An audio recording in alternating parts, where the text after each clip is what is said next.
நீங்க இப்பதான் gym start பண்ண போறீங்க, இல்ல நீங்க ஜிம் போயிருந்தா இருக்கீங்க, சப்ளிமெண்ட் இருந்தா மட்டும்தான் மசில் பில்ட் பண்ண முடியும் அப்படின்னு நினைச்சீங்கன்னா நீங்க உங்களை ஏமாத்திக்கிற மாதிரி தான். சப்ளிமெண்ட் இல்லாம நம்மளால மசில் பில்ட் பண்ண முடியும். வீட்டுல இருக்க ஃபுட்டை வச்சு லைக் ரைஸ், சிக்கன், முட்டை அந்த மாதிரி ப்ரோட்டீன் வச்சுலாம். சப்ளிமெண்ட்ன்றதே நமக்கு ஒரு சப்போர்ட் மாதிரி தான். இப்போ ஒரு பர்சன் வந்து 150 கிராம் எடுக்கணும், அவரால் 100 தான் எடுக்க முடியும்னா ஒரு 50 கிராம் வந்து வே ப்ரோட்டீன்ல இருந்து எடுத்துக்கலாம். சப்ளிமெண்ட்ன்றது நமக்கு ஒரு எளிமையான வழியில நமக்கு சப்போர்ட் பண்ற மாதிரி தான். இப்போ கிரியேட்டின் வந்து நீங்க ஃபுட்ல இருந்து எடுக்கணும் அப்படின்னா அது வந்து ஒரு கஷ்டமான இதுதான். அதே நீங்க சப்ளிமெண்டா ஒரு 3 கிராம் ஈஸி எடுத்துட்டு போயிடலாம், லைக் ஃபிஷ் ஆயில் அந்த மாதிரிலாம். இப்பதான் நீங்க ஜிம் ஸ்டார்ட் பண்ணிருக்கீங்கன்னா உங்களுக்கு சப்ளிமெண்டே தேவையே இல்லை.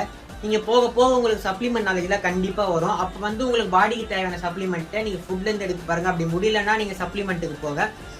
இப்பயே நீங்க ஜிம் ஸ்டார்ட் பண்ணும்போதே சப்ளிமெண்ட் வேணும்னு எந்த அவசியமும் இல்லை. யாருன்னா உங்ககிட்ட வந்து சப்ளிமெண்ட் எடுத்தா மட்டும்தான் மசில் பில்ட் ஆகும் அப்படின்னு சொன்னாங்கன்னா அவங்க கிட்ட இருந்து ஒரு 10 அடி தள்ளியே இருங்க.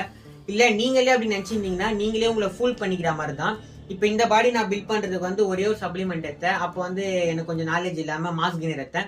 அப்புறம் ஒரு 5 டப்பா கிரியேட்டின் உள்ள இருக்குது. ஆனா இப்ப எதுவும் லைக் இப்ப வந்து ரீசெண்டா நான் எல்லாத்தையும் கரெக்டா ஸ்டாப் பண்ணிட்டேன். இப்ப இந்த பாடிக்கு வந்து எதுவுமே இல்லை, ஒரு ரியல் ஃபுட்ல இருந்து மட்டும் தான் எடுத்துட்டு இருக்கேன்.